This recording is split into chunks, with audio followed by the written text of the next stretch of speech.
Amados irmãos, essa é a segunda parte do estudo, maravilhoso, né? Papai tem nos dado, gratidão pela sua vontade de aprender, né? Verdade. Você percebe ali que a primeira parte a gente fez uma introdução maior, né? Para que você pudesse entender o contexto de toda a história. E agora nós vamos concluir, né, o estudo, e eu peço muito sua atenção e sugiro você a ouvir mais de uma vez esse estudo, tá, irmãos? Por quê? Porque é para o seu crescimento, para que não haja dúvidas, né, no teu coração. Se você tiver alguma dúvida, você pode acionar aqui os irmãos para te ajudar, tá? Os irmãos vão entrar em contato, você pode colocar o seu telefone, nós vamos entrar em contato com você e vamos te ajudar. Nós temos, inclusive, no Telegram, um grupo de estudo e você vai ser adicionado também para você ter acesso a todas as ministrações, porque nós somos uma igreja, tá, irmãos? Nós não somos sinagoga, nós somos igreja, nova aliança, tá? Nós estamos vivendo como na era de Esmirna. Exatamente. A era de Esmirna, a era da igreja primitiva, a era do evangelho genuíno, verdadeiro.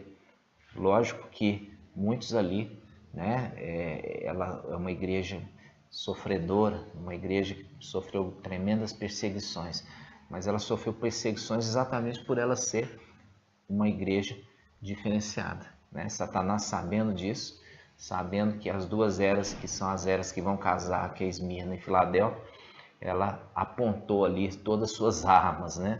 Por quê? Porque é a última chance que eles têm. E eles já estão decretados a derrota deles, e essa derrota é uma derrota eterna, nunca mais se levantarão. Vamos fazer um invocar juntos para essa segunda parte. Vamos juntos.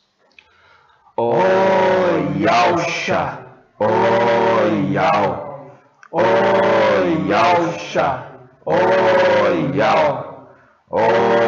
Yahusha, Yahusha. Assim seja feita a vontade do Papai Yahusha. Papai amado, tremendo Papai, maravilhoso, é a tua palavra. Maravilhoso, Papai, é sabermos quem somos. É verdade, Papai. Maravilhoso, Papai, é revelaste para nós pelo teu Espírito. É verdade, Papai. Toda a verdade está sendo trazida para nós, Papai. Inclusive sobre nossa identidade. É verdade, Papai. Assim como tu, Papai, revelaste ao nosso Machia, quando vieste, quando veio também no corpo humano, mas a tua palavra conversava com ele, assim como conversa conosco.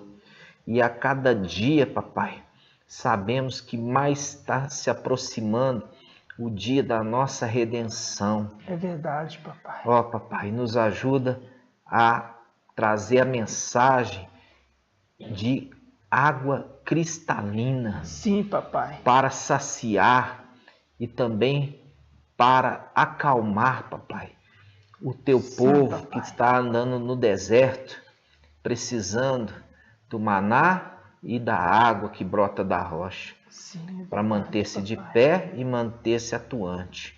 Que usa-nos, Papai, para ser esse canal de bênção. Sim, Papai. Gratidão por isso. Gratidão, Papai. E assim seja feito a vontade do Papai Yahusha. Grato a Yahusha, grato a Yah.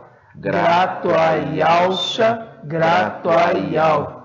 Grato a Yahusha, grato a Yah. Assim seja feita a vontade do Papai Yahusha. Amados irmãos, então vamos continuar a segunda parte do nosso estudo, né, a respeito de Filadélfia. Não desceu, né, completamente a terra, uma parte ficou lá em cima, você vai entender agora.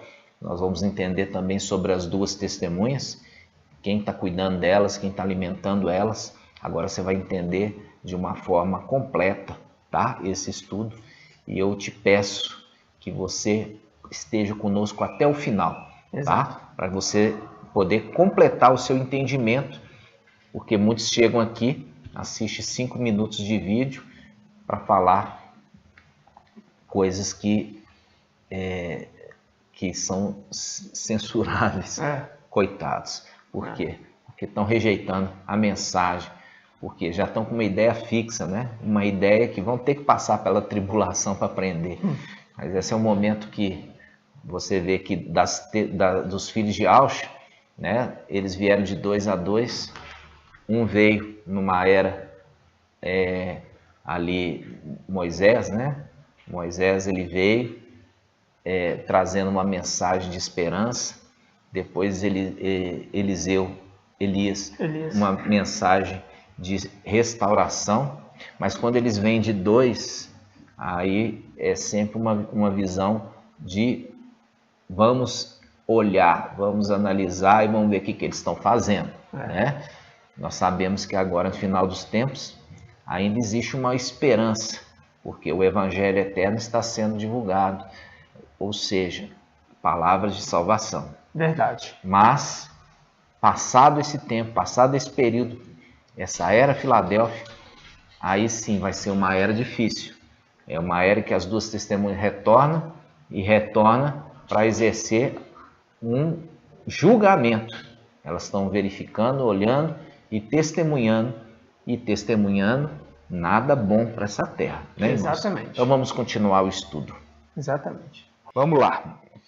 Então, amados, vimos ali as duas testemunhas, que eles são filhos de Alcha e eles têm o Espírito neles permanentemente, diferente dos filhos de Adão. Na era de Esmirna, esses filhos de Alcha, que são anjos, vieram na terra e compartilharam o Espírito deles com os filhos de Adão, e é por isso que os filhos de Adão começaram a falar a língua dos anjos. Compreende? Porque toda vez que há uma infusão do Espírito, o ser fala.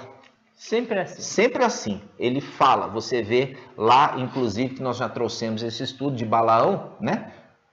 Que Balaão ali, ele tinha o quê? Uma jumenta. A jumenta. E a jumenta, quando foi infundido nela o Espírito pelo anjo, ela falou. E falou palavras sábias. E exortou, inclusive, ali o profeta Balaão, né? Então, é assim, toda vez que há infusão do Espírito, se fala das coisas de Al com sabedoria, tá, irmãos? Então, vamos continuar. Vamos lá. Nós vimos esses dois personagens e agora nós vamos seguir, nós vamos lembrar que Macha, né? Macha, ele tinha 12 espias, isso está em Números 13, né? Isso está em Números 13. Vamos lá abrir Números 13. Olha só, Números 13. Aqui, Números 13, irmãos, ele fala sobre esses dois personagens, tá? Ó, a exploração, quer dizer, de Canaã. Canaã é a terra prometida, tá? E Al falou a Macha e disse: envia homens, um de cada tribo, para explorar a terra de Canaã, que vou dar aos israelitas. Olha aqui. Viu? Um de cada tribo. Um de cada tribo, tá? Enviarei todos aqueles que sejam seus príncipes. Então, Moisés, ele enviou para espionar a terra 12 espias, um de cada tribo. Um de cada tribo. E eles espionaram a terra e voltaram. Dos que voltaram, somente 2 espias tiveram fé. Por quê? Porque eles viram a grandeza do exército inimigo. Eles habitavam em cidades muradas, fortificadas, eles tinham armadura de ferro, né? Eles eram muito altos, eles tinham estatura elevada, eles eram numerosos, né? E os israelitas ficaram ali atemorizados por causa dessa visão que eles tiveram. Era uma visão com olhos da carne. E eles se esqueceram, esses espias, do que o mar foi aberto, eles passaram no meio do mar, o que foi feito aos egípcios, entenderam? Eles esqueceram do maná que descia no deserto, da água que brotava na rocha para saciá-los. Esqueceu de tudo isso. Esqueceu que eles tinham à noite uma coluna de fogo. Esqueci que durante o dia era uma coluna de nuvem. Entendeu? A proteção, Ial falava com eles. Entendeu? Alimentação, todo cuidado. Ali você viu que as vestes não envelheciam, as sandálias não se desgastavam durante a caminhada no deserto. Eles esqueceram tudo isso. Entendeu? Tudo aquilo que Ial tinha feito. Agora que eles chegaram e foram espiar a terra, falaram, não dão conta. Né? Com olhos humanos não deram conta. Então, só dois dos espias foram o quê? Foram aqueles que falaram assim, não, Ial, ele fez e ele continua fazendo, ele não nos abandonou, ele nos trouxe aqui para tomar posse da terra. Ele nos trouxe aqui para tomar posse da terra, porque essa terra foi prometida lá atrás para Abraão. Então, essa faz uma grande distinção ali sobre a fé dos espias, ok? Então, quantos espias que Moisés tinha? 12. Agora vamos ver os espias de Josué. Vamos lá. Os espias de Josué. De 12, só 2 permanecem fiéis. Só 2 permanecem fiéis. De 12, só 2 permanecem fiéis. Agora, nós vemos, vamos abrir os 2 espias. Está em Josué 2:1. Vamos lá. Josué 2:1. Olha só. Agora, Josué era um dos espias. Percebe? Daqueles espias de Moisés, quais eram os espias que foram aprovados? Josué e Caleb. O nome de Josué ele recebeu o nome de Yaush. Josué é uma tradução para falar Yaush, tá? Yaush, Josué. Então, quando você pega Josué, ele não chamava Josué. Ele chamava Oséias. Ele chamava Oséias. E ele chamava Oséias. Quando ele era o quê?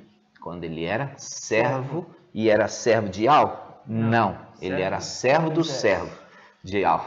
Servo do servo de Ial. Ele era servo de Moisés. Quando Moisés está para completar os 120 anos, que vai morrer, ele vai transferir o ofício para Oséias. Por quê? Porque Oséias mostrou fiel, mostrou-se homem de fé. E ele vai transferir o encargo e ele também muda o nome dele. Muda o nome dele de Oséias para o quê?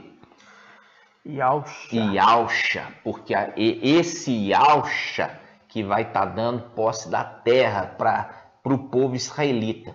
Porque Moisés ele foi até o quê? Nos limites da terra. Mas ele não ia entrar. Por quê? Porque a tarefa dele era levar o povo até os limites da terra. Quem ia introduzir o povo na terra prometida já era um outro personagem, aquele que chamava Oséias, que recebe o nome de Yauxa, Josué. É uma representação da parte celestial. É uma representação da parte celestial daquele que vai conduzir o povo para onde? Para a terra prometida, que é referido em Números. Números, capítulo 11, versículo 12. O Aiô que conduz aquele que cria a terra que juraste aos seus pais entregar. Esse que cria está conduzindo. Esse que cria está conduzindo é a representação de Josué e Yauxa. Ok? Mas ele chamava Yauxa? Não, ele chamava Oséias. É a representação, recebe o nome. É a representação daquele que é Mical, que recebe o nome de Yauxa. Por quê? Porque Yauxa, ele recebe o nome de Ial. Então não pode ter 2 nomes. Eu vou chamar ele de Yauxa, vou chamar de Ial. Não, a partir do momento que Oséias recebeu o nome de Josué, Yauxa, Não se lembrava mais o nome dele, Oséias. Mas sim, todos chamavam ele de quê? De Ialcha, Josué. Assim também Ial. A Ial deu o nome sublime para Ialcha. Ialcha, a partir do momento que subiu e mostrou que venceu, recebeu o nome acima de todo nome. Qual o nome? O nome de Ial. Com isso, ele é chamado no céu hoje como Ial forte e valente, né? E ele está, nesse momento, nos lugares elevados, mais elevados. É ali onde é a habitação de Ial, o Supremo. Porque a palavra fala que fez o céu e fez a terra. Então, se Ial, ele fez o céu e fez a terra, e o céu e a terra não pode comportar a presença dele. Por quê? Como que um lugar que ele criou possa comportar a presença do próprio Criador, né? Então ele habita, Ial Supremo habita na luz inacessível. Aqui, ó, a mãozinha está lá em cima, ó. Você não consegue ver, nem ninguém consegue ver. Por isso que Shaul Paulo ele fala, aquele que habita na luz inacessível. E ele fala, aquele que habita na luz inacessível e é aquele que possui a imortalidade. Possui a imortalidade. Você vê que todos os demais que saíram dele, até o próprio Ialcha, morreu. Mas foi tão digno que recebeu o nome. E quando fala recebeu o nome, irmãos, isso que as pessoas ainda não entenderam. É o nome de Ial que é único. Entendeu? É o nome de Ial que é único. Ial é um, quando fala Ial é um, é o nome que é único. Não existe outro nome além deste nome. E Ial, o Supremo, ele parabenizou seu filho, dando a ele o próprio nome dele. E convidando ele a falar assim, vem aqui, fica comigo aqui nos lugares mais altos, que é na luz inacessível, até que ninguém pode ir lá. Só vai com convite, né? E vai com convite, e ali Ial filho foi convidado, sobe para cá até que eu ponha os teus inimigos por escabelo dos teus pés, Salmo 110, 1. Exato. Ele vai estar lá. E quando ele está lá, quem que está aqui nas regiões celestiais agora? Né? O administrador infiel e a sua corja. Exato. Só que existe, irmãos, um grupo que foi preservado. E agora... Entendeu? Agora que entra o estudo. Agora que entra o estudo. Tremendo. É um grupo que foi ali... Será que eles estão falar que eu falar assim que é um grupo? Eles vão falar da minha mão aqui, que é mão de maçonaria, irmãos? É por isso que é referido? Então tá, vou falar assim, ó, um grupo sustentado na mão. É um grupo. É um grupo sustentado na mão que ficou lá. São filhos de Ialcha, mas eles foram colocados ali, separados para não descer, para que eles pudessem ter um propósito, um plano de Ial, né? Isso a gente já começa, irmãos, lembrando que a mensagem, a palavra, ela é o quê? Ela é um espelho das coisas humanas, das coisas celestiais.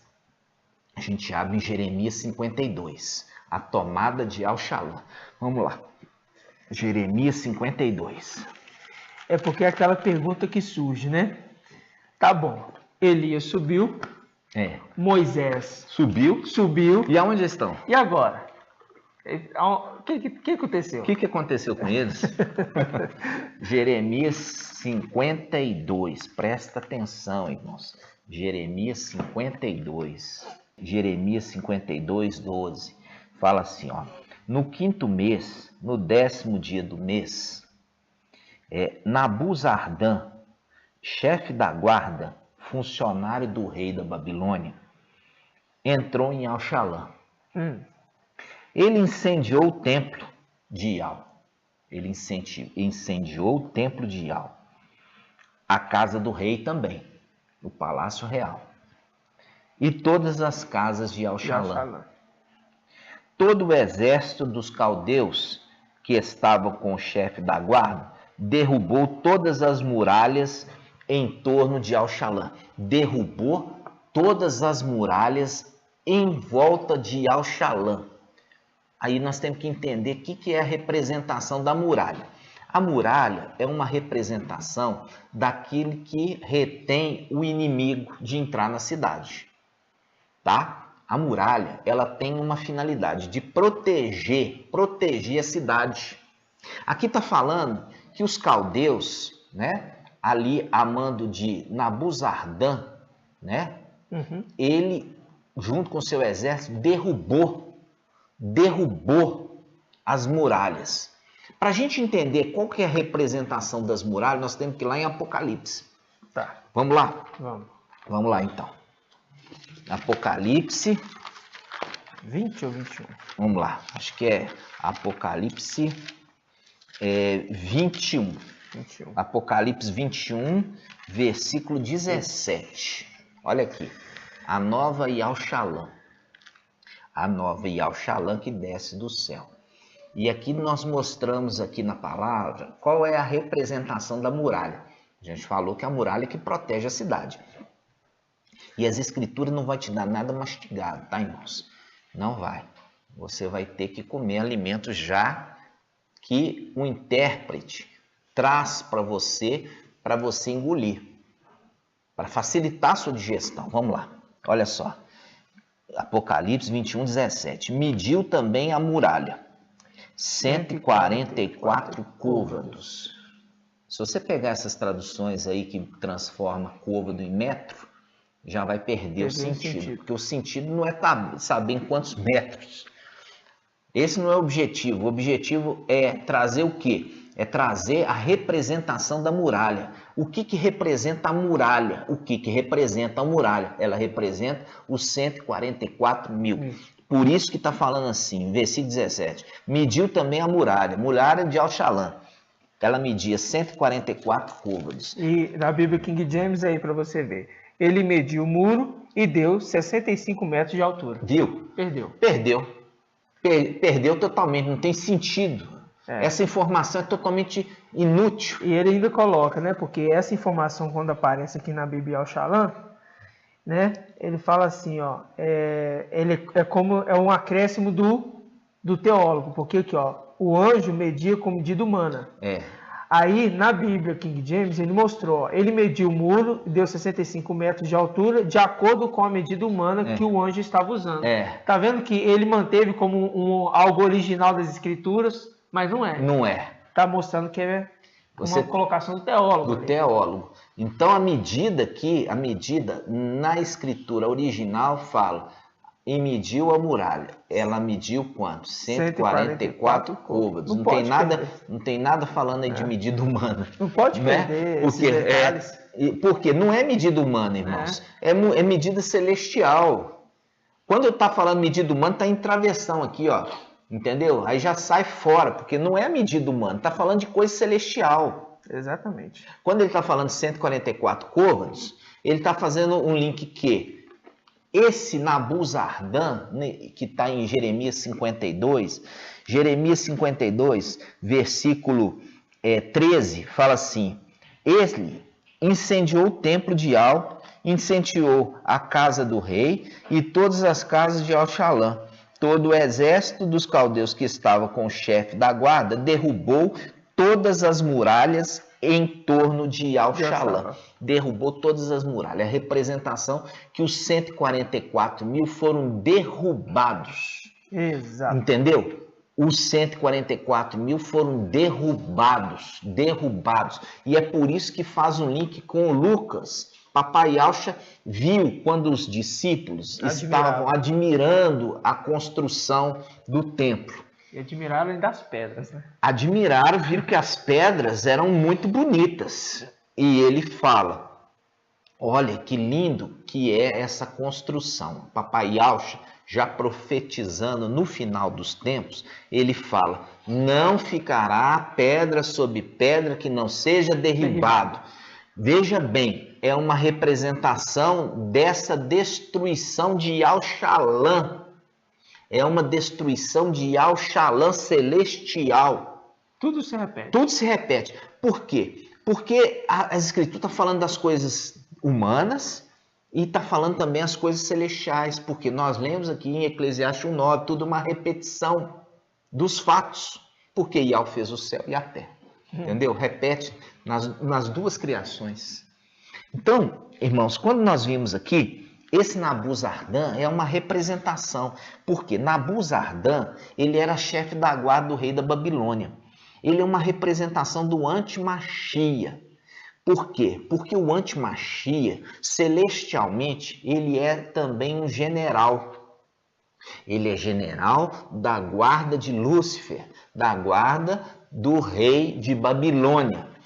Como que você faz uma referência que Lúcifer é rei da Babilônia? Quando a gente vai lá em Isaías 14. Olha só o que fala em Isaías 14, irmãos.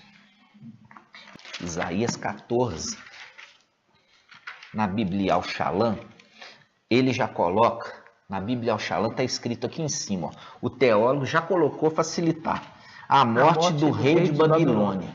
A morte do rei de Babilônia. Olha só, ele fala, e sucederá no dia em que Yahweh te der descanso, ó, te der descanso do teu sofrimento, da tua inquietude e da dura servidão a que fosse sujeitado.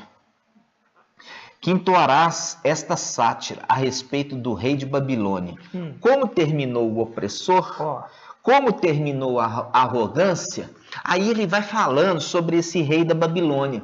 Quando chega no versículo 11, olha só, quando chega no versículo 11, ele já dá a dica quem que é esse rei da Babilônia. Olha só, ele fala, o teu Fausto, quer dizer, o teu principal, foi precipitado no Sheol, juntamente com a música das suas harpas. É o quê? Esses cânticos, esses louvores em Babilônia, entendeu? Esses louvores em Babilônia.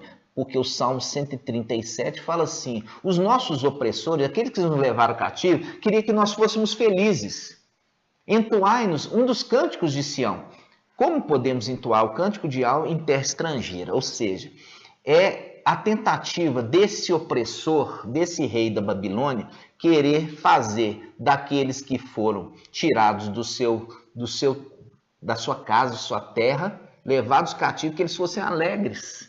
Então, aí você vê as denominações hoje, não, o céu na terra, vamos ficar muito felizes, vamos cantar louvor, e é a representação aqui, ó, vai se calar as tuas harpas, vai te calar os teus cânticos. Por quê? Porque eles estão louvando, irmãos, para o administrador infiel, e eles não entenderam. Ainda eles não entenderam quem é que oprimiu eles. E olha, fala assim, o teu Fausto será precipitado. Aqui fala foi, por quê? Porque já é um decreto. Já é um decreto. Isso não aconteceu ainda, mas já é um decreto, já está decretado. E ele fala, juntamente com a música das tuas harpas, sobre o teu corpo os vermes formam como um colchão, os bichos te cobrem como um cobertor. Como caíste do céu, olha só, como caíste do céu, ó estrela d'alva, filha da aurora, como foste atirado à terra, vencedor das nações. No entanto, dizia em teu coração, subirei até o céu, subirei acima das estrelas de Yahweh e colocarei o meu trono. Fez isso. É aquele estudo que eu trouxe ali sobre o administrador infiel. Hoje ele está sentado ali naquele trono que ele instituiu e ele está recebendo ali as súplicas, as orações aí das denominações, da Igreja Católica e dos terreiros, porque conforme Apocalipse 2:9 ele engana o mundo inteiro, e aí ele fala, olha só, ele coloca, subirei até o céu, acima das estrelas de Yahweh, colocarei o meu trono, estabelecer-me-ei na montanha da Assembleia. Isso faz um link com Hebreus 12, o Monte Sião, faz link com Apocalipse 14. Chegaram agora no Monte Sião, no momento que já detonaram Satanás e seus demônios lançando por terra. Aí, olha o que ele diz, subirei acima das nuvens, tornar-me-ei semelhante ao Altíssimo, e contudo fosse precipitado ao Sheol, na profundeza do abismo. Aí, quando ele vai um pouquinho mais para frente, olha só, ele diz assim, olha só como é que está falando aqui, ó.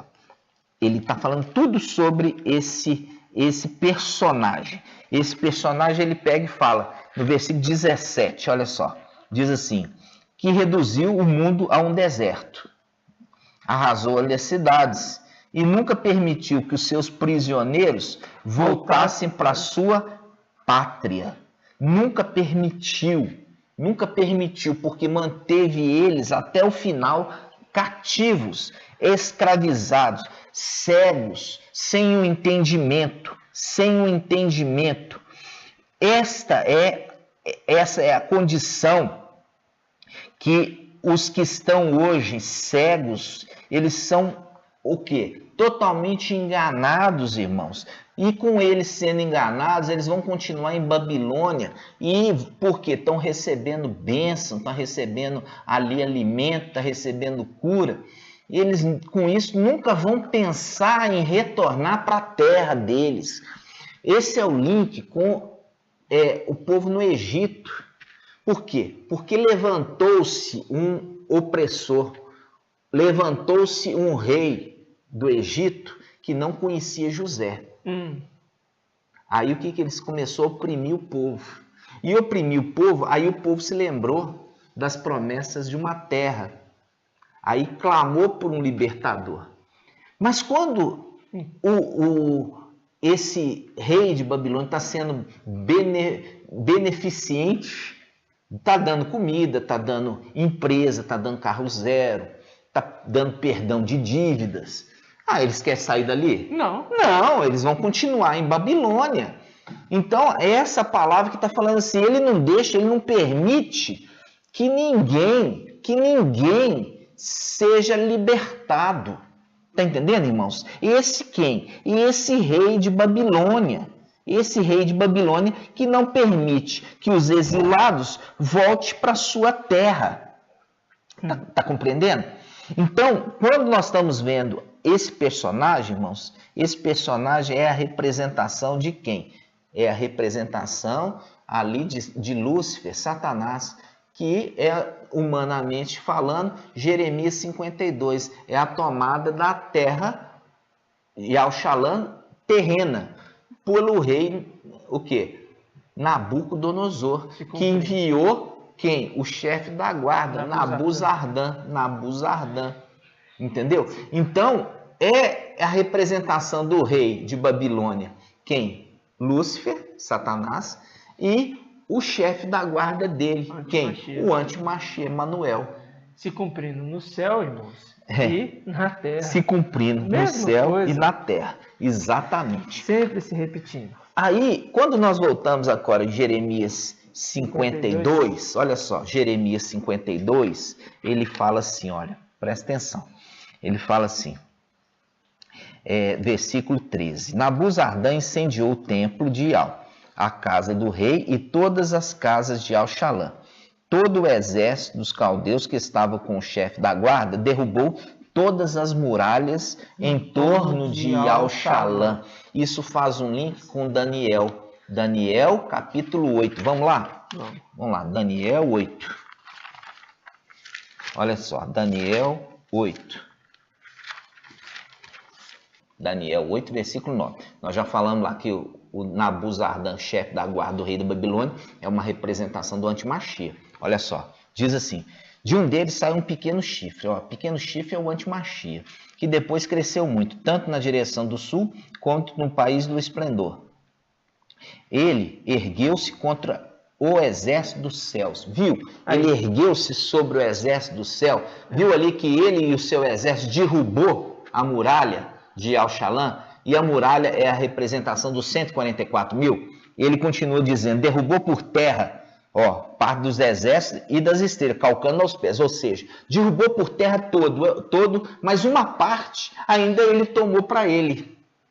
Uma parte do exército ele tomou para ele. É isso que é calcar com os pés, tá? Agora a gente volta lá.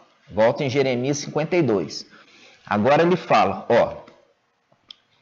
derrubou as muralhas. Versículo 15. Nabuzardan, chefe da guarda, deportou, quer dizer, levou para Babilônia, deportou o resto do povo que tinha ficado na cidade. Os desertores, viu? Os desertores que tinham passado ao rei da Babilônia e o resto dos artesãos. Você viu aqui que ele está falando dos desertores. Ele faz um link com Daniel 8. Qual é o link com Daniel 8? O link é que parte do exército ele calcou com os pés, ou seja, tomou para ele. É referido aqui como os desertores que passaram para o lado do rei da Babilônia. Está entendendo? Sim. Passou para o lado do rei da Babilônia. Esses são os desertores. Fazia parte dos 144 mil, mas foi para o lado do rei Nabucodonosor. E aí ele deportou. Ó, esse antimachia, que aqui representa Nabuzardan, deportou o resto que tinha ficado na cidade. Os desertores que tinham passado para o rei da Babilônia e o resto dos artesãos. Versículo 16. Mas, Nabuzardan, chefe da guarda, deixou ficar uma parte dos pobres da terra.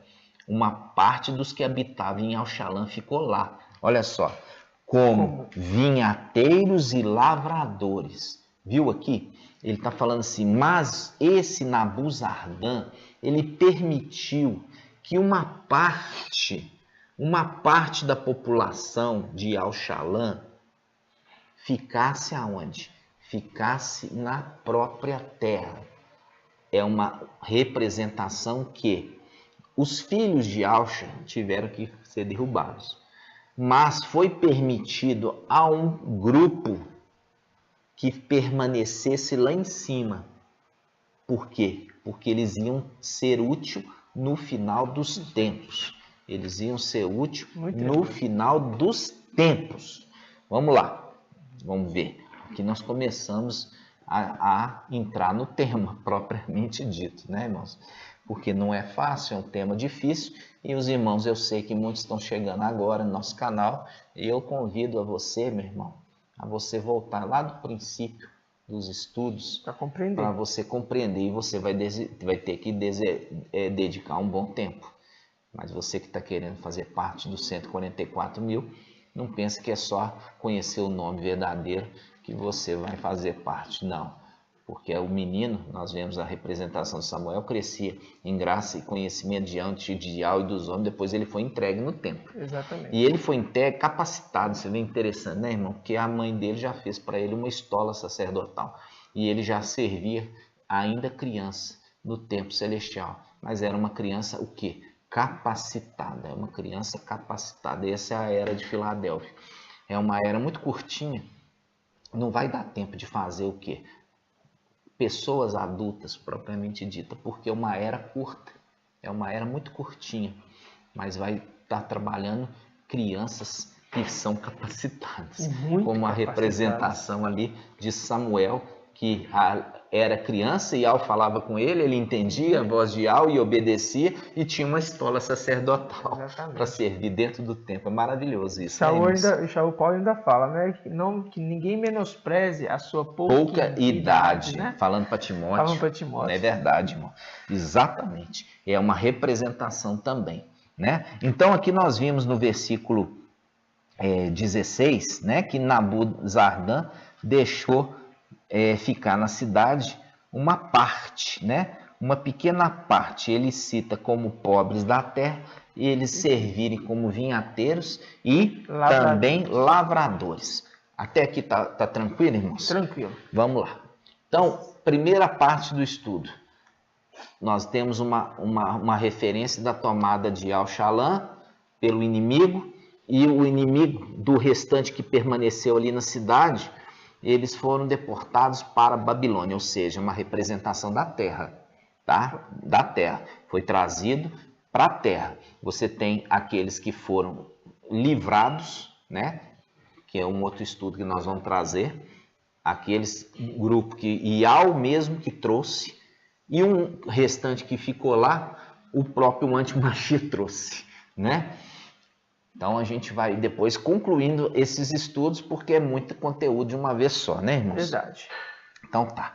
Então, nós vimos essa primeira passagem e agora nós vamos para onde? Nós vamos para Josué, capítulo 2, versículo 1. De novo, Josué 2, 1.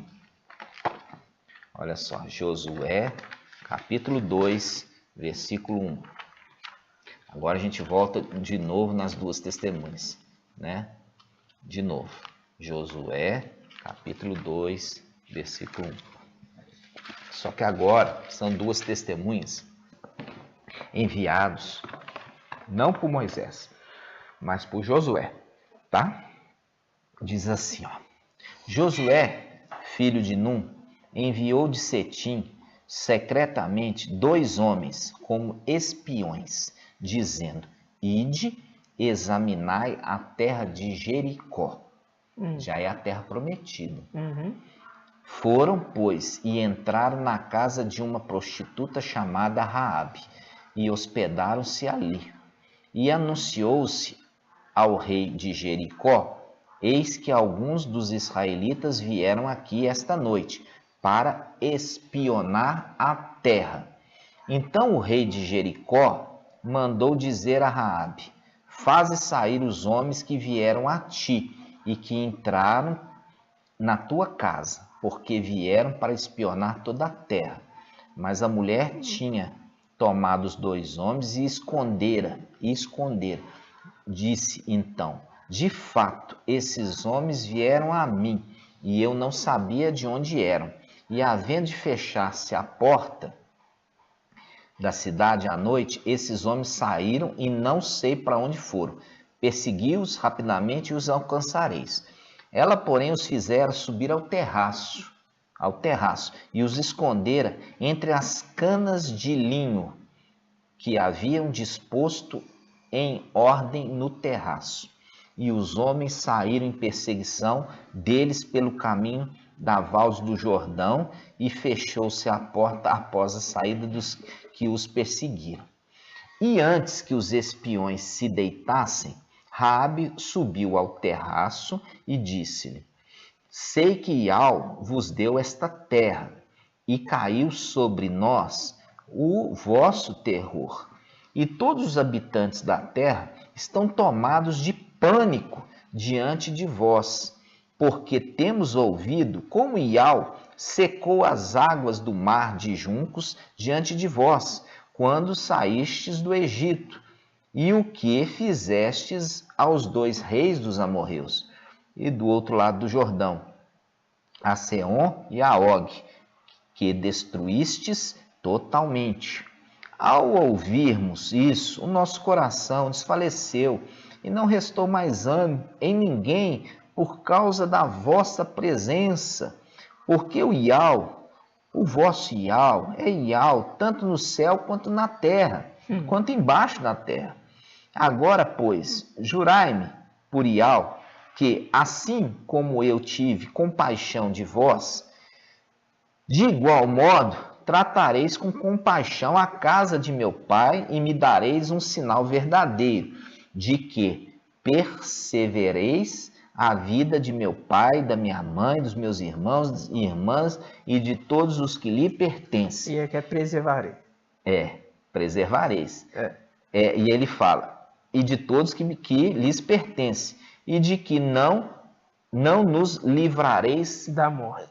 E que nos livrareis da morte. Nos livrareis da morte. Vamos parar aqui um minutinho, só para a gente lembrar. Quantos espias foram enviados? 2. E foram espiar o quê? A terra prometida, terra de Jericó. E a terra de Jericó já estava dentro. A terra de Jericó já estava dentro da terra prometida. E essa foi a primeira batalha de conquista após entrar na terra prometida. Após entrar na terra prometida, a primeira batalha grande foi qual? A batalha de Jericó. Batalha de Jericó. E o que acontece? Aqui tem uma representação. Foi enviado 2 espias. 2 espias. É a representação das 2 testemunhas. As 2 testemunhas foram enviadas para espionar os inimigos e espionar também ali aquela cidade que seria a primeira cidade a cair diante do exército de Al. Tremendo. Ok? Quando nós estamos vendo isso aqui, irmãos, está remetendo a aquela passagem de Jeremias 52, que foi mantido lá em Al-Shalã um pequeno grupo. Esse pequeno grupo está lá. E esse pequeno grupo está escondendo as duas testemunhas, que é a representação aqui de Raabe.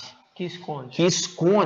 Que esconde as duas testemunhas e dá comida para eles e alimenta eles, e esconde eles aonde? No telhado. No telhado. Isso tem um significado.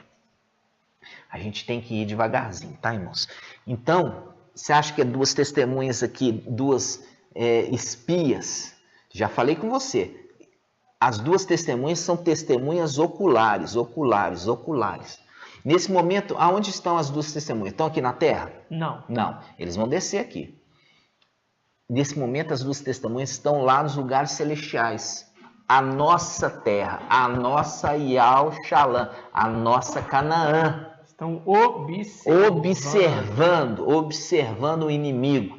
E eles estão sendo mantidos vivos, alimentados por aqueles que foram mantidos lá em Jeremias 52 como vinhateiros e lavradores da terra. Exato. Nós vamos ver o que está isso representado.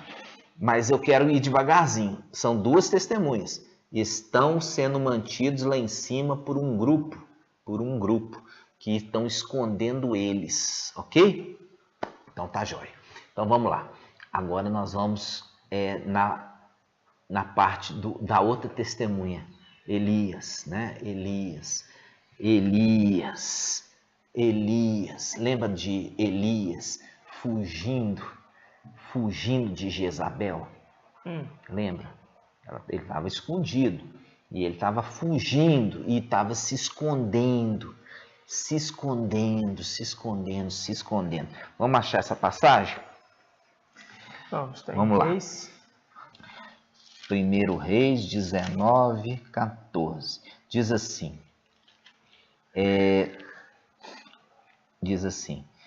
Ele respondeu, né? Eu me consumo. Esse aqui quem está falando é Elias. Eu me consumo de ardente zelo por Yahvé dos exércitos, porque os israelitas abandonaram tua aliança, derrubaram teus altares e mataram teus profetas à espada. Fiquei somente eu, e procuram tirar minha vida. E Yahvé lhe disse, vai, retoma teu caminho na direção do deserto de Damasco. Irás ungir Hazael, rei de Arã, ungirás Jeú, filho de Nansi, como rei de Israel. E ungirás Eliseu, filho de Zafate, de Abel Meula, como profeta em teu lugar. Quem escapar à espada de Hazael, Jeú o matará. E o que escapar à espada de Jeú, Eliseu o matará. Mas pouparei em Israel 7.000 homens. 7.000 homens. Todos os joelhos que não se dobraram diante de Baal e todas as bocas que não o beijaram. Essa é uma representação e é um link. Você vai ver que é um link com a passagem que nós lemos lá de Josué 2. Josué capítulo 2, versículo 1, daqueles 2 espias enviados. E esses 2 espias enviados estão sendo mantidos, alimentados e protegidos e escondidos por um grupo que está lá, na Canaã. Está na Canaã. Aqui ele está falando aqui, Eliseu é uma das 2 testemunhas que está lá. Elias é uma das 2 testemunhas. Quando Elias estava aqui na terra, o ministério dele já apontava lá para trás. Eu quero que você remeta a isso aqui, ó. Remete assim, ó. Fala assim, versículo 17, 1 Reis 19, 17. quem escapar a espada, marca aí, espada. De Azael, Jeú matará. E quem escapar a espada de Jeú, Eliseu matará. Mas pouparei em Israel 7.000 homens, todos os joelhos que não se dobraram diante de Baal. Presta atenção. Isso aqui faz um link com o quê? Jeremias. Vamos abrir em Jeremias. Jeremias. Deixei marcado. Quanto, irmão? Jeremias qual? Deixa aqui marcado. Jeremias. Não, o Ezequiel, perdão. Ezequiel 5. Ezequiel 5, exatamente. Isso. Ezequiel 5. Ezequiel 5. Porque eu estou pensando em Jeremias aqui do 1/3, né? Mas agora a gente está fazendo o link daquele... Exatamente. Agora nós vamos fazer o link daquele Ezequiel 5. Vamos lá. Mostra a quantidade dos grupos. Isso, Ezequiel 5. Presta atenção. Nós lemos ali a palavra. Quem escapar da espada de um, o outro vai matar. Quem escapar da espada de outro, o outro vai matar. Espada, espada, espada. Então, vai lá. Zacarias 5. Ezequiel 5. Ezequiel 5, perdão. Ezequiel 5. Vamos pegar... Isso. Pode pegar do versículo 1. Fala assim, ó. E tu, filho do homem. Ezequiel 5, versículo 1. E tu, filho do homem, toma uma espada afiada e usa como navalha de barbeiro, passando-a na cabeça e na barba. Em seguida, toma uma balança e reparte os pelos assim cortados. Destes queimarás 1/3 dentro da cidade, quando se cumprir os dias do teu cerco. Outro terço tomarás e os ferirás à espada, em torno da cidade. Espada. Sempre espada. Sempre espada. Quanto ao último terço, espalhá-lo-ás ao vento, e eu desembainharei a espada atrás deles. Isso. Ainda deles tirarás alguns, que atarás a aba da tua veste. Ok? Dentre esses últimos, tirarás ainda poucos, que atirarás ao fogo, para queimá-los.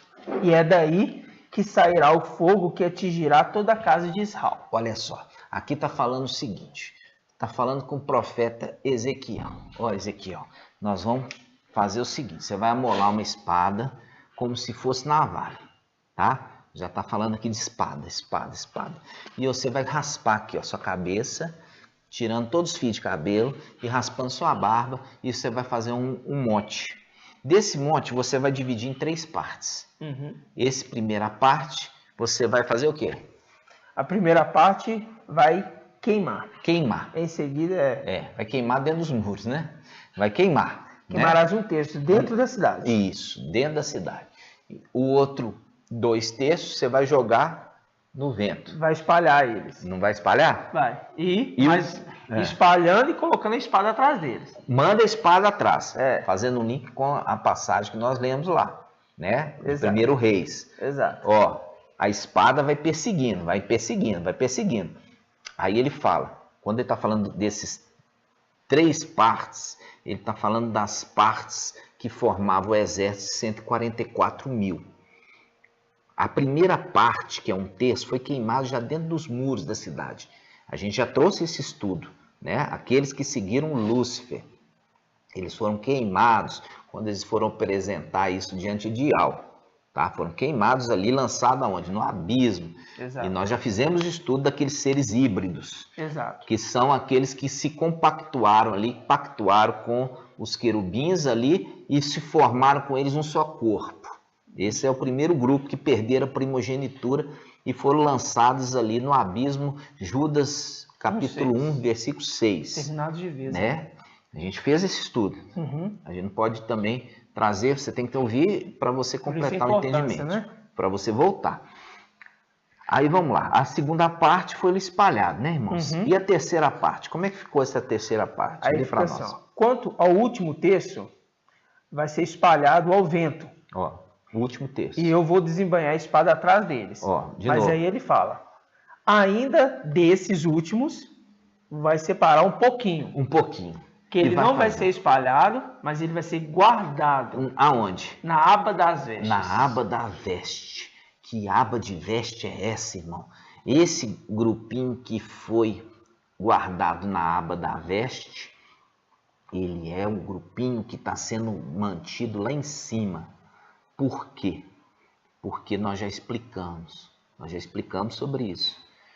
Quando você tem a descida dos filhos de Auxa, você tem também a descida de Mical.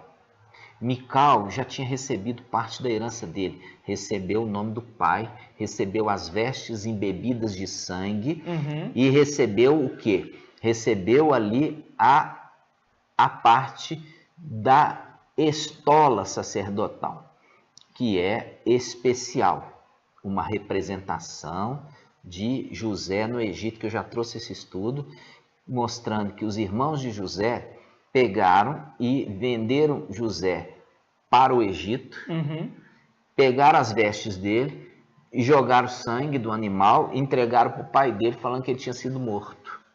Então, quando você tem Apocalipse 19, aquele que vem com um manto embebido de sangue, faz um link com o Apocalipse que está falando assim, eu vi um cordeiro como que imolado.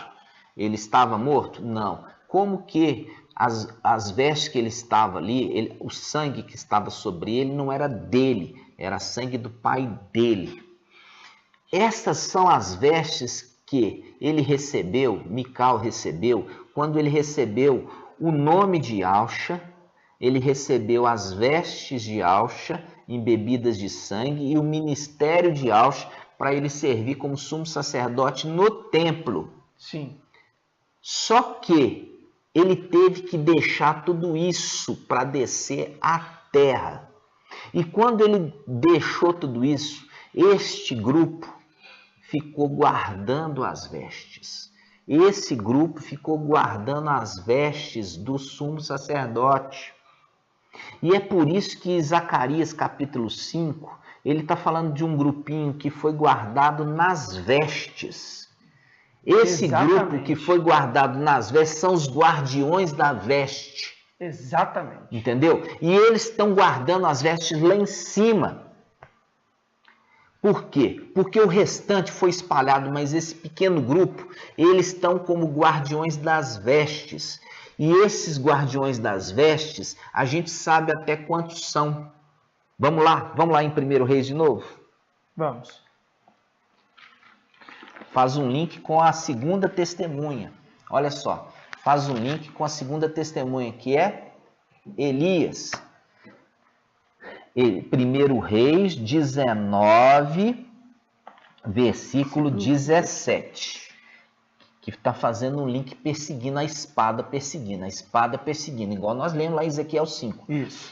Fala assim, ó, quem escapar à espada de Azael, Jeú matará. E o que escapar da espada de Jeú, Eliseu o matará. Mas pouparei. Esses aqui são aqueles que foram poupados na veste, porque se tornam guardiões da veste. Mas pouparei em Israel 7.000 homens, todos os joelhos que não se dobraram diante de Baal e todas as bocas que não o beijaram. É uma representação das escrituras aqui embaixo e uma representação lá de cima. Que eu já falei, não há nada de novo debaixo do sol, né? Sol, representação de Auxa, e Auxa criador. Então, abaixo dele tudo se repete. E aqui ele está falando que ele guardou estes 7.000, que faz um link com Jeremias 52, que Nabuzardan, que é a representação do antimachia, deixou em Al-Shalom um grupo de pessoas mais simples, que seriam esses mais simples, que fariam o quê? Lavrariam a terra e também cuidariam da vinha. Está entendendo? Cuidariam da vinha. Então, quando nós estamos vendo as escrituras conversando, é dali que vem o entendimento, irmãos, pelo Espírito. O Espírito que faz as conexões para nós é a representação do José no Egito, que ele não interpretava nada. Quem interpretava os sonhos era o Espírito de Ial em José. Entende? E agora, no final dos tempos, o mensageiro veio para trazer o esclarecimento das Escrituras da forma correta. Aí nós vemos aqui, a espada perseguiu, mas ela não alcançou esses que foram mantidos poupados.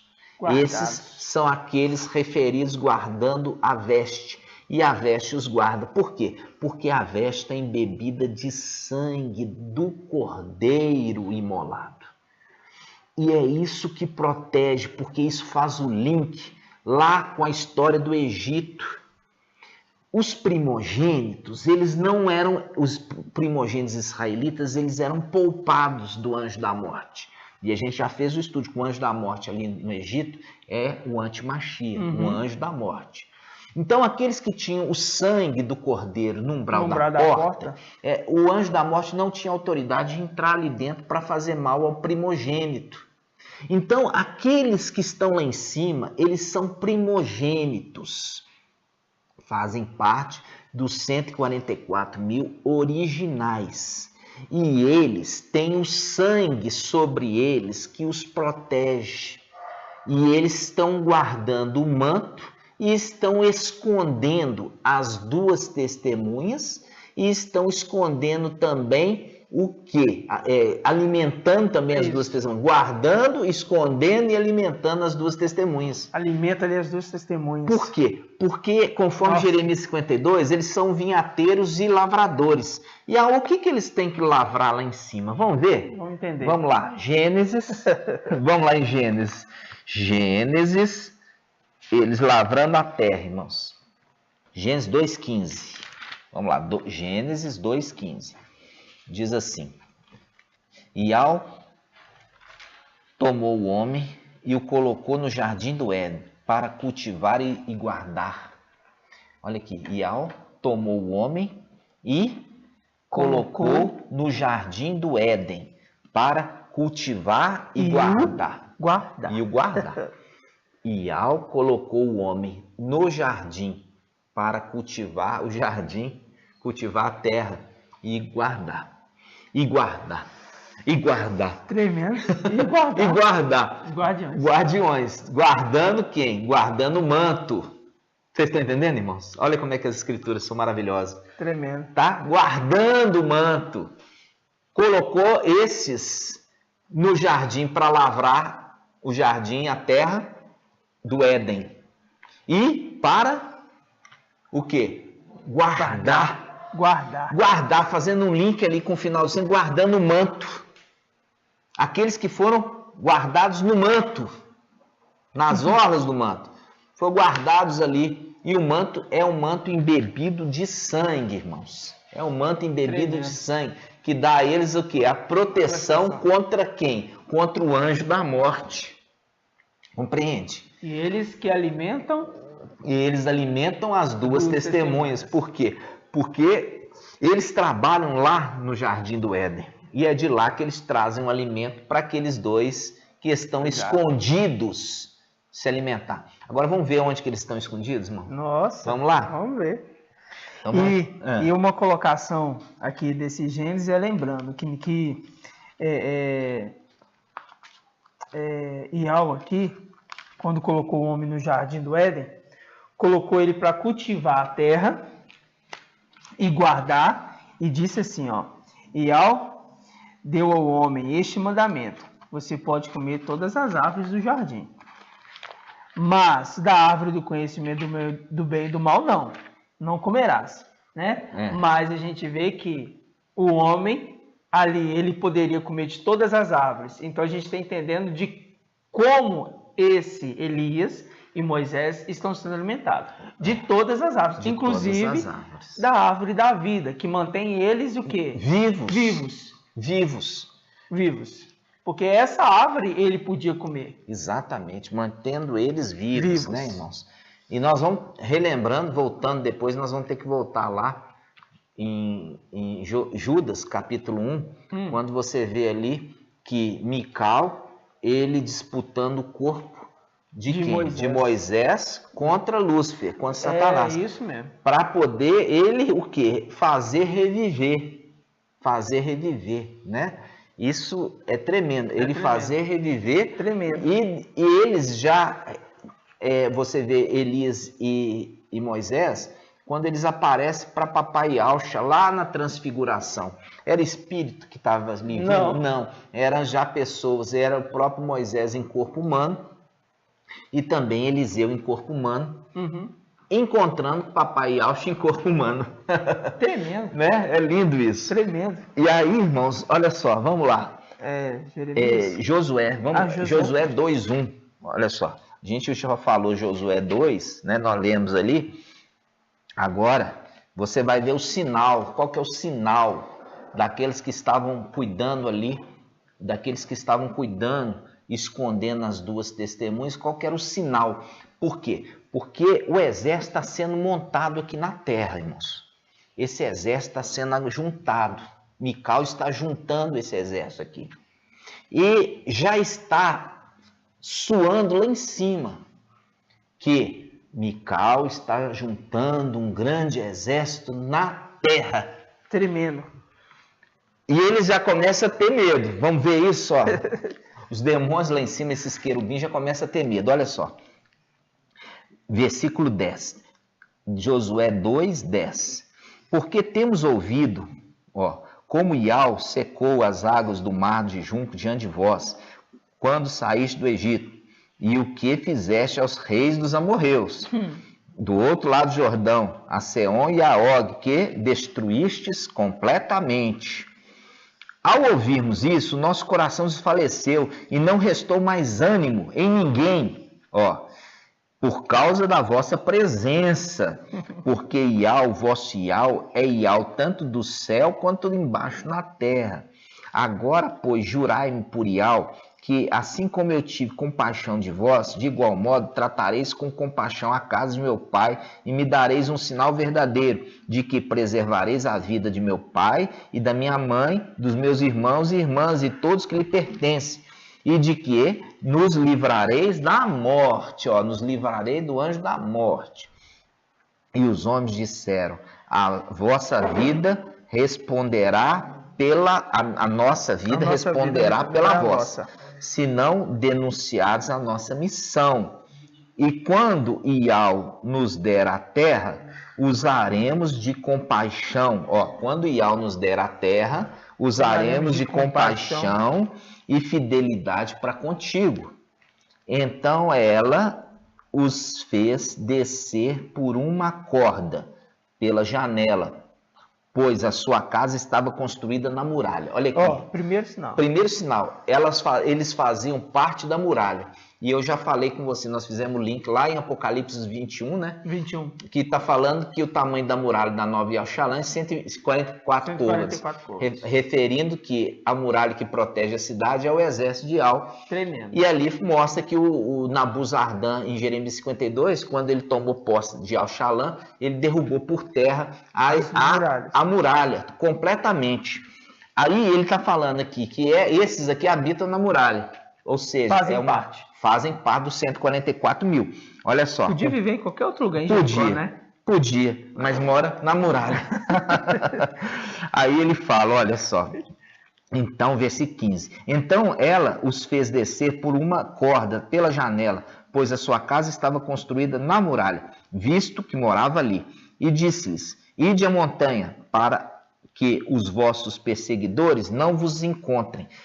Escondei-vos lá durante 3 dias, até que voltem aquele que nos persegue, e depois seguir o vosso caminho, depois venha para a terra. Aqui está mostrando aqui o tempo do ministério de Filadélfia, né, irmãos? Tremendo, e ele continua, disseram-lhe os homens, estaremos livres do juramento para que nos fizeste prestar, se a nossa chegada à terra não atares este cordão com fio escarlate, olha só, fio vermelho, a janela pela qual nos fizeste descer, e não reunireis contigo na tua casa teu pai, tua mãe, teus irmãos e toda a família de teu pai. Aí ele fala, qualquer pessoa que sair para fora das portas da tua casa, o teu sangue cairá sobre a sua cabeça, e nós seremos inocentes. mas o sangue daquele que estiver contigo na casa cairá sobre nossas cabeças se alguém puser a mão sobre eles. Ou seja, isso faz um link com o quê? Isso faz um link, irmãos, com a Páscoa. Isso faz um link com a Páscoa, porque a ordenança da Páscoa para os israelitas vocês vão entrar dentro da casa, você, sua parentela, até seus vizinhos, se for poucas pessoas e não pode sobrar da carne, né? Então você vai compartilhar com o teu vizinho. E ali, durante aquela noite, ninguém pode sair para fora, né? É a Páscoa. E eles marcam ali o umbral da porta com sangue, e o sangue é vermelho. E aqui está fazendo o quê? Fazendo um link com um fio escarlate, um fio de linho escarlate na tua janela. Esse vai ser um sinal, por quê? Esse é um sinal que nós vamos ser o quê? Benevolentes para com vocês. Quando fala linho vermelho, remete às vestes de linho embebidas de sangue. Vestes vermelhas embebidas de sangue, irmãos, em sangue, que é as vestes ali que Ialcha, que se tornou Ial, entregou para Mical vestir. Só que Mical, ele usou disso por pouco tempo e ele teve que deixar as vestes para descer à terra, a semelhança de papai Ialcha, que teve que deixar suas vestes de realeza para descer à terra com humildade. Isso mostra que quando se levantar Mical e o seu exército, eles vão para Canaã, eles vão libertar, inclusive, esses que estão ali oprimidos. Mas eles, apesar de oprimidos, eles não dobraram o joelho. Não se dobraram. Não se dobraram. Não se dobraram para Baal e eles não beijaram aquele ser repugnante. Continuaram fiéis a Ial. E quantos são? 7.000.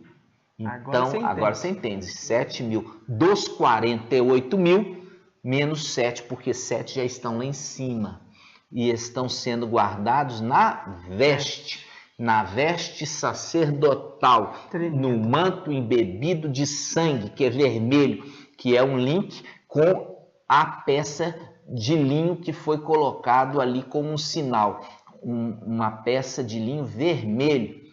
Eles que estão lá, guardando, alimentando as duas testemunhas, e deu ainda a dica: fica no monte, aguarda aí no monte, né?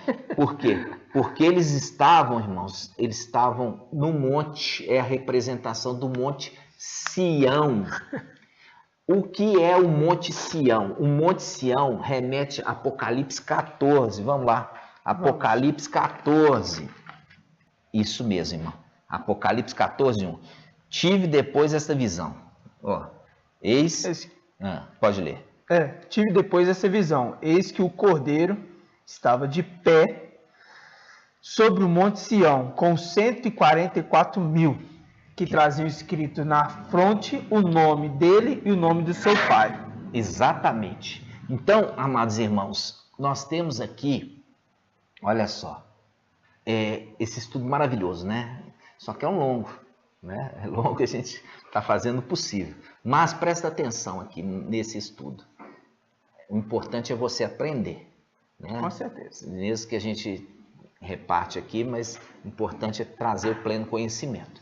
Então, quando nós estamos vendo esse momento aqui, irmãos, nós estamos vendo que estes dois personagens que nós já vimos, que é Elias e vimos que é Moisés, eles estão sendo mantidos vivos, comendo do quê? Do fruto da árvore da vida, porque esses que estão lá, que foram mantidos lá, eles estão em corpos glorificados, corpos de anjos. É muito tremendo, entendeu? Irmãos. É muito lindo. E nós já vimos que os anjos, quando vieram, eles vieram em corpos, eles comiam. Tremendo. Né? Eles comiam ali como Abraão. É muito tremendo. Então, esses mesmos anjos, eles estão alimentando as duas testemunhas que estão num corpo de carne. estão comendo da árvore da vida e das demais árvores, com exceção daquela que é proibida, do conhecimento do bem e do mal. É muito tremendo. É muito lindo. Aí, o que acontece agora, irmãos? Acontece aqui em Apocalipse 14, o conselho de Raabe. Vai, esconde no monte e aguarda por 3 dias. É muito forte. Ou seja, eles estão aonde? Aqui está falando, ó. Está falando Apocalipse 14, 1. Tive depois essa visão. Eis que o Cordeiro estava de pé sobre o monte Sião, com 144 mil. Olha aí. É muito tremendo. Viu? Eles fazem parte dos 144 mil e eles estão ali no Monte Sião. O Monte Sião, irmãos, quando nós lemos Jeremias 52, o rei Nabucodonosor, que é a representação do Satanás, que é o rei de Babilônia, ele com seu general, qual que é o general dele? O Antimachia, Nabuzardan, representação, ele queimou o templo, queimou a casa do rei. Aonde é a casa do rei? É o lugar do trono. Exato. Não é a luz inacessível. Isso aqui é a região celestial. Exato. Porque nós já lemos ali que o querubim, ele adora dia e noite, né? E se tem dia e noite, significa lugar celestial. Porque na luz inacessível é só luz, não tem noite. E é por isso que você entende, irmão. Não existe nada novo, debaixo do sol. É, debaixo do sol, né? Exatamente. Aí o que acontece? Esse lugar que eles estão escondidos é o Monte Sião, é onde está o trono de Ial. Esse trono de Ial Filho. Ial Filho está esperando Ial Pai Supremo colocar os inimigos de Ial Filho debaixo dos pés dele, ou seja, lançando na terra, conforme Isaías 66:1, que diz assim: o céu é o meu trono e a terra é escabelo dos meus pés, ou seja, assenta à minha direita até que eu tenha posto. Salmo 110:1, os teus inimigos debaixo dos teus pés, falando, jogado na terra. E para confirmar que ele espera, está em Hebreus, viu, irmão? Hebreus 10:12, que fala assim: ele, ao contrário, depois de ter oferecido um sacrifício único pelos pecados, sentou-se para sempre à direita de Ial, e então espera que seus inimigos venham ser colocados como os cabelos de seus pés. Aqui, quando fala para sempre, irmãos, essa tradução para sempre é porque ainda não entendiam, entendeu? É temporariamente. Por quê? Porque ele deixa a luz inacessível, mas se desce para o trono dele. Mas ele continua para sempre ser a destra. Exatamente. É só uma traduçãozinha um pouco mal feita, que ele continua sendo... Exatamente, continua sendo a destra de Ial, mas não sentado para sempre. É sentado até que os teus inimigos tenham sido colocados debaixo dos cabelos dos teus pés. Aí ele vai sentar no trono dele. E ele está esperando. Ele está esperando, ele está aguardando. Aqui, irmãos, quando você está tendo toda essa mensagem maravilhosa, né? Não dá para a gente ficar indiferente, sabe?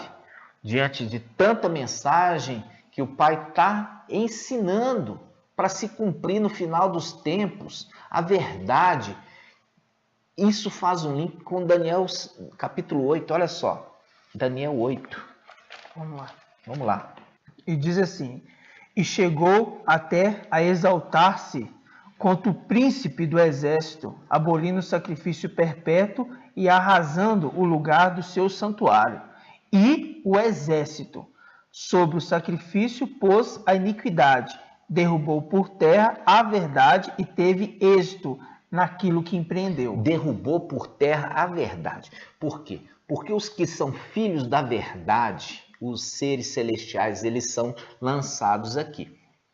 E eles estão trazendo a mensagem da verdade. Exatamente. Entendeu? Essa é a mensagem da verdade que chega no final dos tempos. E Satanás, como sempre, acha que é vencedor, mas é um grande perdedor. Por quê? Porque tudo aquilo que ele tentou esconder, agora está sendo trazido à luz. Ou seja, ele achou que expulsando a verdade do céu, ele estava se livrando da verdade. Não, agora a verdade chegou na terra. Estão entendendo, irmãos? Tremendo. Lançou por terra a verdade, e a verdade agora está sendo anunciada aqui. Essa mensagem nunca, irmãos, teve acesso. E é por isso que Filadélfia é o filho da promessa no final dos tempos. É a representação de Isaac, que nasceu no velhice de Sara e de Abraão. Exato. É o filho da promessa que nasceu no final da vida de Abraão e também no fim da vida de Sara. É a representação no fim da vida da igreja. Nasce Filadélfia, o filho da promessa, para trazer a verdade, irmãos. Entendeu? Então, tudo se repete. E aqui, quando ele está falando assim, olha, ele aboliu o sacrifício perpétuo. Por quê? Porque Mical, quando recebeu o nome e as vestes do pai dele, ele se tornou o memorial perpétuo do que o pai dele tinha feito. O sacrifício perpétuo. Por quê? Porque não precisava mais matar nenhum animalzinho. O próprio sangue do cordeiro Yahshua é o sangue perpétuo que uma vez que ele foi derramado, acabou, não precisava ser derramado mais, mas isso tinha que ficar como um memorial e ficou sendo carregado por Mical, que recebeu o nome de Yahshua, as vestes embebidas de sangue, e ele se tornou o memorial perpétuo do que o pai dele fez. Exatamente. Então, esse é o momento que ele faz a abolição do sacrifício perpétuo, quando ele tira Mical da condição dele ali, de ser o memorial do sacrifício do pai dele, lançando eles na condição de vir à terra. Aí o pai separa ali os guardiões do manto. Por quê? Porque não vai cair na mão de Satanás. Esse manto não pode cair na mão de Satanás. Por isso o pai separa ali 7.000 dos 144 e fala assim: vocês estão protegidos, vocês estão aqui, vocês são guardiões do manto e o manto é guardiões de você. Porque é o sangue do cordeiro que faz com que o anjo da morte não se aproxime de vocês. Então, aí vem o encargo das duas testemunhas. Porque as duas testemunhas são testemunhas oculares daquilo que está acontecendo lá em cima. Eles são injustos mesmos. Não foi assim que aconteceu lá com a Sodoma e Gomorra? Não foi assim? Eles não foram ser testemunhas oculares para ver como eles eram injustos? Sim. Da mesma forma, eles subiram e eles estão lá e eles veem a injustiça daqueles querubins. Como são injustos, não merecem essa terra. E eles já estão tremendo. Por quê? Por que eles estão? Porque eles conhecem o quê? Eles conhecem Isaías 14. Eles conhecem as Escrituras. Qual que é a diferença? É que eles não obedecem. Eles conhecem, mas não obedecem. Eles acham que pode passar por cima dela. Mas é profecia. E a profecia de Yahweh se cumpre. E vai se cumprir. E é por isso que eles já estão com medo. Eles estão com medo. Por quê? Porque aquele administrador infiel, junto com a sua corja, vai ser lançada por terra. Porque eles não foram dignos. E isso faz um link com Lucas. Olha só, Lucas, vamos abrir Lucas, a visitação de Yahshua ao templo, que encontrou quem lá? Os ladrões. Vamos lá. Lembrando, irmãos, que isso aqui é um ato do papai Yahshua quando ele veio aqui na terra. Exato. É um ato do papai Yahshua quando ele veio na terra. E o que acontece? Quando ele veio na terra, irmãos, as atitudes, as palavras, eles são tudo profecia. Estava se cumprindo ali naquele momento, várias coisas iriam cumprir no final dos tempos. Né? Isso aqui, que nós vamos ler, é um ato profético do final dos tempos. Né? Exato. Pode ler, irmão. Que diz assim, Lucas 19, versículo 41. E, como estivesse perto, viu a cidade e chorou sobre ela, dizendo: se nesse dia também tu conhecesses a mensagem de paz, agora, porém, isso está escondido dos teus olhos.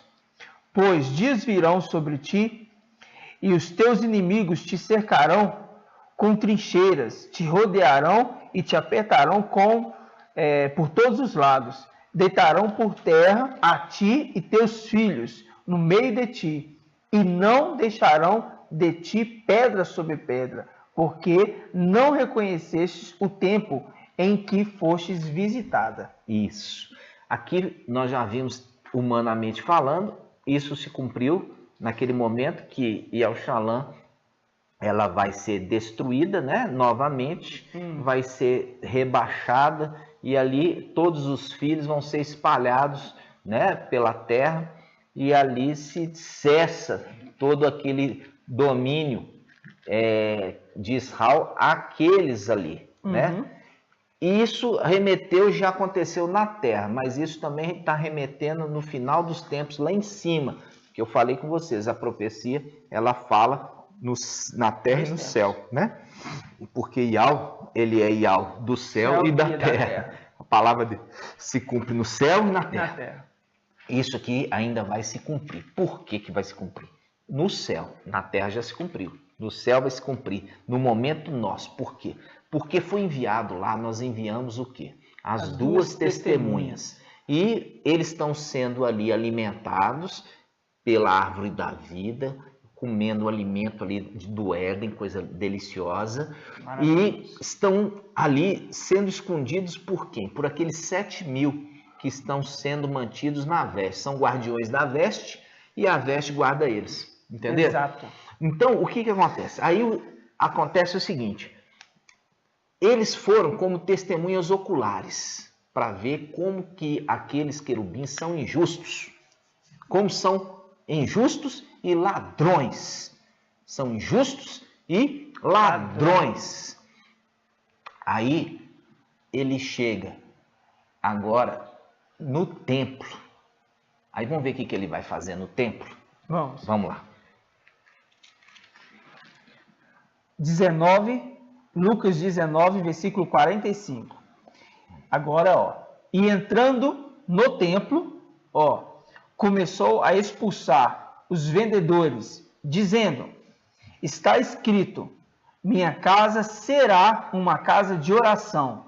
Vós, porém, fizeste dela um covil de ladrões. Isso é uma profecia, irmãos, de que a chegada, quando Mical, ele chega no templo celestial, nós já vimos aqui, ele chega, ele vai fazer o que ele fez ali, quando o Papai Yaush estava falando, profetizando, fala assim: olha, vocês vão aí, vocês que estão morando em Yel-Shalom, né? Vocês aí, ó, querubins, agora nós estamos chegando e nós vamos sitiar. E nós vamos fazer o quê? Nós vamos pegar agora vocês, vamos jogar você, sua prole, sua descendência, toda na terra. Porque vocês não entenderam o tempo de visitação e se mostraram um povo injusto. Um povo que não é digno de habitar o céu. Exatamente. Lançou esse grupo e ele entra agora no templo. Agora ele já entra com a veste, irmão. Ele entra na veste, porque ele entra no templo. Ele põe as vestes sacerdotais que o Papai Yaush entregou para aqueles guardiões guardarem, para que quando chegasse Mical, ele recebe de volta as vestes embebidas no sangue do pai dele e recebe de volta o nome. Tremendo. Por isso que em Apocalipse 19 não fala mais Mical, mas na subida fala, Mical subiu, porque ele está sem as vestes.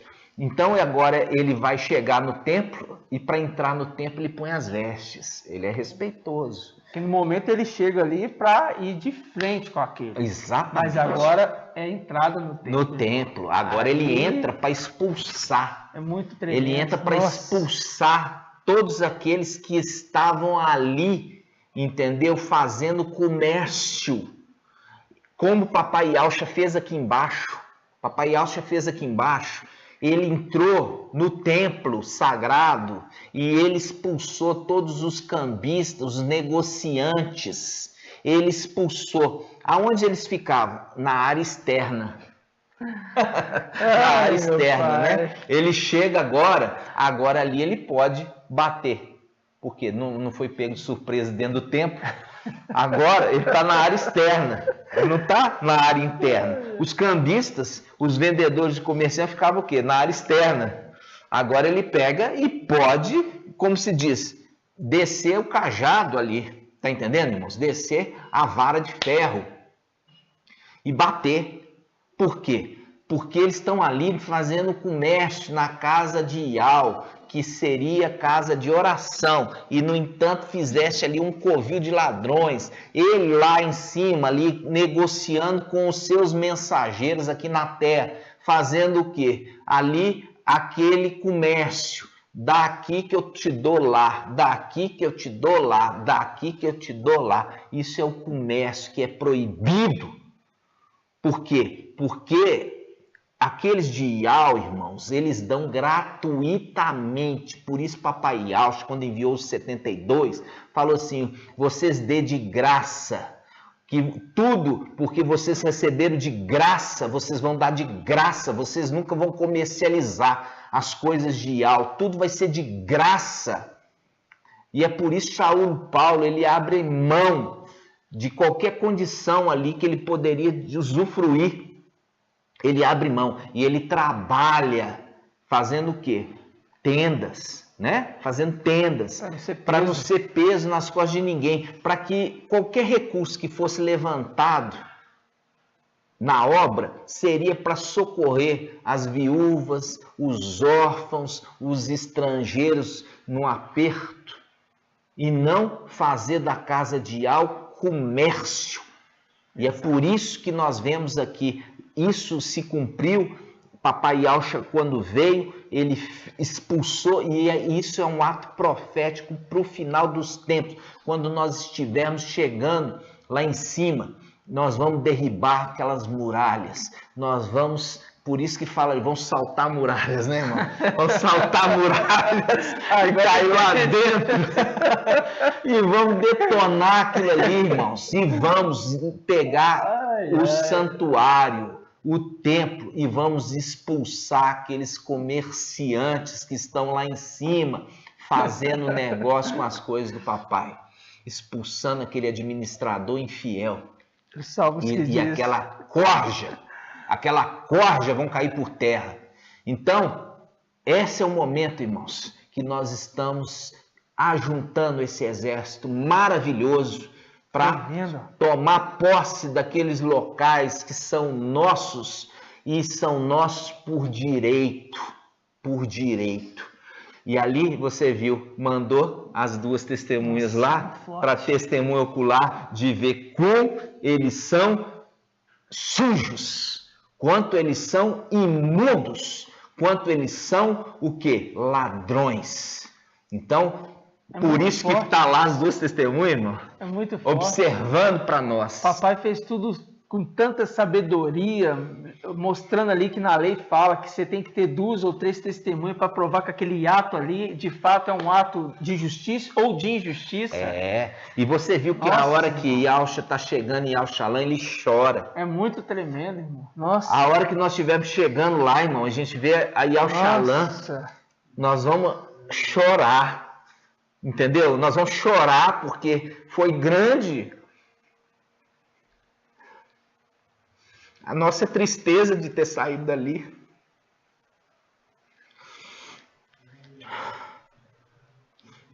Aí nós vamos chegar e vamos nos alegrar. No nome de Yausha. Vai ser grande nossa alegria e vai ser uma alegria eterna. E assim seja, né, amados? Nós vamos encerrar esse vídeo. Gratidão, papai, por toda a palavra.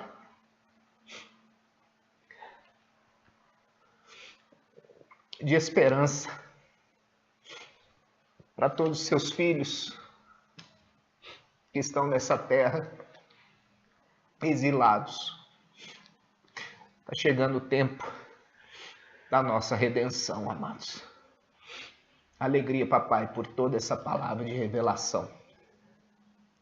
Gratidão. Gratidão, papai. Vamos juntos.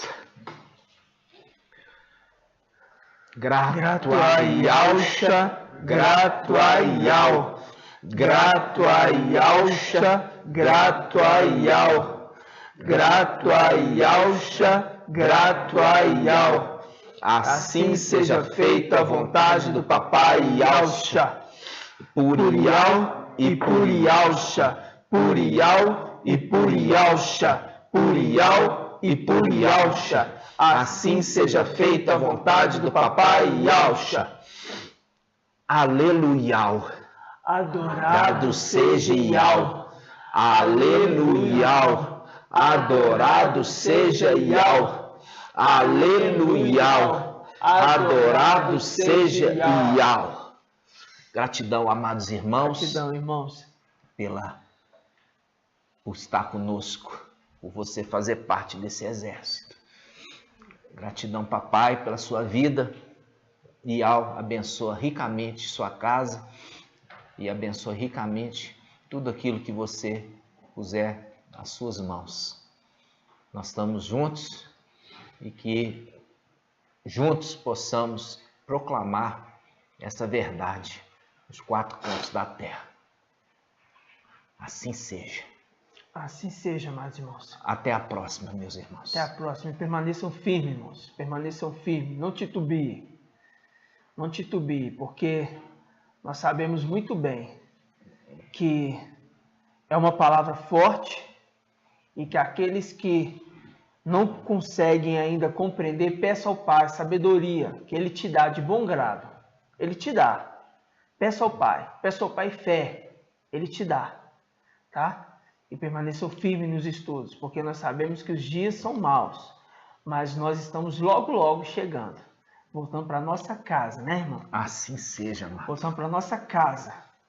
Porque a gente sabe que fomos derrubados de lá, mas foi necessário que isso aconteça. Porque Ele queria nos exaltar. Nos exaltar. Né? Papai queria nos exaltar, mas para nos exaltar precisava provar nossa fidelidade. Gratidão, papai. Gratidão por nos dar sempre o seu Espírito de forma abundante e transbordante. Até a próxima, meus irmãos. Até a próxima, amados irmãos. Um grande abraço. Um abraço para todos.